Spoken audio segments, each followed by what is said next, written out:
Bonjour à tous et bienvenue dans cette nouvelle vidéo. Aujourd'hui, on va s'attaquer à un autre problème qui est que lorsqu'on crée une nouvelle réponse à un commentaire, on n'a pas l'affichage correct dès le début.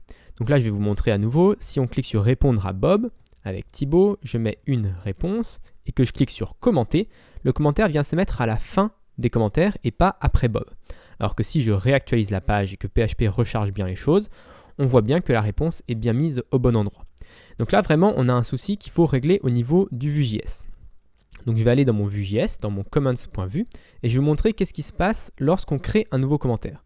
Lorsqu'on crée un nouveau commentaire, c'est ici, on reçoit un événement new comment de la part de comment form, et ce qu'on fait, c'est qu'on va push le nouveau commentaire qui est stocké dans $event, on va le push dans comments. Et comments, ça représente quoi? Ça représente la liste des commentaires de premier niveau, des commentaires principaux, pas les réponses. Donc effectivement, le nouveau commentaire, que ce soit une réponse ou autre chose, il va toujours se mettre à la fin des commentaires principaux. Donc maintenant, comment faire pour réparer ce problème? On va devoir faire une condition, en fonction de si c'est une réponse ou pas, on va l'ajouter à différents tableaux. Donc pour faire cette condition, je ne vais pas la faire directement dans new comment parce que c'est un petit peu compliqué.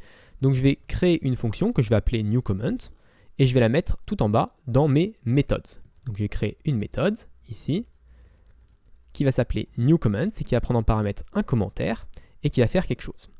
Donc notre premier cas d'usage, le plus simple, on va toujours commencer par le plus simple, c'est si ce n'est pas une réponse. Donc si ce n'est pas this respond to, donc si respond to est nul, ça veut dire qu'on est en train de créer quelque chose qui n'est pas une réponse. Et dans ce cas-là, on peut juste faire ce qu'on faisait auparavant, c'est-à-dire this.comments.push comment. Et ensuite faire un return pour arrêter l'exécution de la méthode newComment. Donc ça, c'est notre premier cas, le cas le plus simple. On aurait pu également ici mettre n'est pas comment.respondToID. Donc si le nouveau commentaire n'a pas de respondToID, dans ce cas-là, ça veut dire que ce n'est pas une réponse. Donc c'est aussi un cas. Mais je préfère mettre dans ce sens-là parce que vous allez voir, pour la suite, ça va être important. Donc maintenant, si on a une réponse, si on a un respond-to, ça veut dire qu'on est en train de créer une réponse. Et donc pour ça, on va pouvoir récupérer les enfants de ce parent. Donc on va faire this.respond-to, ça nous donne le commentaire parent, le commentaire principal, ou l'enfant qui va donner lieu à cet enfant d'enfant. Et dans ce cas-là, de ce respond-to, on peut récupérer le tableau children et faire un push de comment dans ce tableau de children. Donc en fait, c'est pour ça que je préfère utiliser ici n'est pas respond to, parce que s'il n'y a pas de respond to, on fait ceci. Et du coup, ici, ligne 49, on est sûr que respond to vaut quelque chose. Alors que si on avait mis le respond to ID, on était aussi sûr qu'il y ait quelque chose, mais c'était moins lié. On va dire qu'on le voyait moins visuellement le lien. Alors que là, en utilisant les mêmes termes partout, on a un lien qui est bien visible.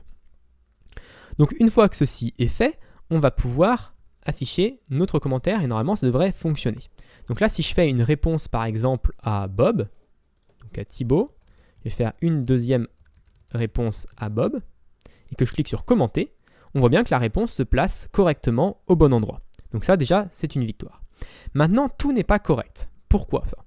Si je vais sur Bob, ici sur la réponse que je viens de créer, donc là j'ai le premier commentaire, la première réponse qui a été chargée. Donc si on regarde la première réponse, c'est une réponse et elle a des children qui sont à 0. Maintenant, si je vais sur la deuxième réponse qui vient d'être ajoutée et que je n'ai pas encore actualisée via PHP, ici, on voit que je n'ai pas d'élément children, je n'ai pas d'enfant, je n'ai pas de tableau d'enfant. Alors pourquoi ça fonctionne?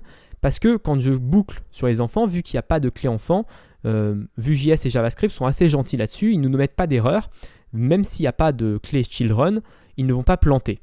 Mais c'est quand même un bug, parce que par exemple, ici, si je veux répondre à la deuxième réponse de Bob, donc réponse à une réponse déjà, juste insérée.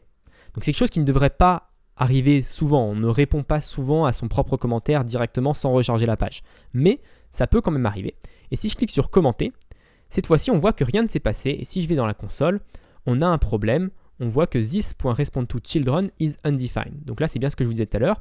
On n'a pas de children pour cet élément-là, pour ce respond-to-là, on n'a pas de children. Et ça pose problème. Alors comment faire pour avoir un children tout le temps? D'où il vient ce comment ici? Ce comment qu'on va push, d'où il vient? Il vient de commentForm.vue. Donc si je vais dans commentForm.vue, ici le commentForm il vient de data qui vient du zen du post. Donc en fait, le command qu'on récupère, c'est celui qui provient de PHP directement. Alors vous me dites, c'est un peu bizarre. Normalement, PHP, il charge tout le temps les enfants de chaque commentaire. C'est ce qu'on a dit dans app.command.php. Avec le with, ici, on a dit, charge-moi tout le temps les enfants de mes commentaires.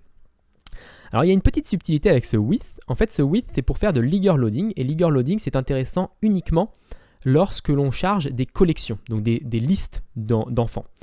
Et là, dans ce cas-là, ce n'est pas une liste d'enfants, c'est juste un enfant qu'on récupère. Si je vous montre HTTP controllers, commands controller, dans notre create ici, quand on crée un commentaire, on retourne un seul commentaire. Et du coup, le with ne s'applique pas, parce que le with ne s'applique que quand on a un tableau de commentaires. Donc par exemple, quand on fait ici un get sur on va récupérer plusieurs commentaires. Dans ce cas-là, on va charger les enfants de tous ces commentaires. Et même chose quand on récupère la liste des enfants, bah, c'est une liste de commentaires également, la liste des enfants. Et du coup, on va récupérer pour chacun les enfants des enfants. Mais ça ne fonctionne du coup que pour les listes. Donc ici, on a plusieurs choix. Soit on le met à la main ici, on fait un load de children. Donc on va lui dire charge-moi les enfants de cet élément et ensuite return du coup ce nouveau commentaire avec les enfants chargés. Donc dans ce cas-là, il y aura la clé children qui vaudra un tableau vide parce que un commentaire tout juste créé, il ne peut pas avoir d'enfants, il vient juste d'être créé, donc il ne peut pas encore avoir d'enfants. Donc ça, c'est le premier élément. Et donc si je réactualise la page, alors ça prend un petit peu de temps. Voilà, j'ai réactualisé la page. On voit déjà qu'on a le commentaire qui s'est bien inséré. Et si j'essaye de répondre maintenant, donc je fais Thibaut, une nouvelle réponse, que je clique sur commenter. Donc la nouvelle réponse s'affiche ici.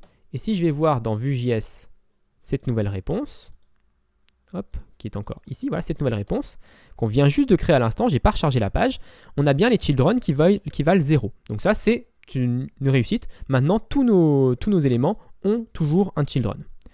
Par contre, c'est un petit peu embêtant parce que la fonction load ici, elle va faire une requête supplémentaire. En fait, elle va faire une requête dans notre base de données pour vérifier s'il n'y a pas des enfants.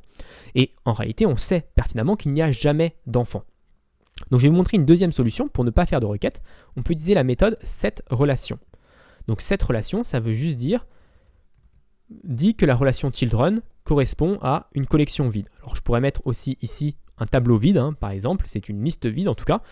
Mais l'avantage de cette fonction setRelation, c'est qu'elle ne fait pas de requête SQL. Donc là en fait, on va mettre que children est vide, on lui dit explicitement pour pas que Laravel fasse une requête en plus qui ne sert à rien. Donc voilà, c'est un petit avantage, c'est un petit gain en performance. Si vous laissez le load, ça ne va pas changer grand-chose, cette requête sera toujours très rapide, mais voilà, c'est toujours un petit avantage sur les performances. Donc là, je ne vais pas vous refaire le test, je vous promets que faites-moi confiance, ça fonctionne correctement de la même manière. Donc voilà pour cette petite vidéo sur l'ajout d'un commentaire à une réponse. Et donc j'espère qu'elle vous a plu. Si elle a plu, n'hésitez pas à vous abonner et à la partager comme d'habitude. Et ensuite, je vous donne rendez-vous très rapidement pour une nouvelle vidéo sur Laravel.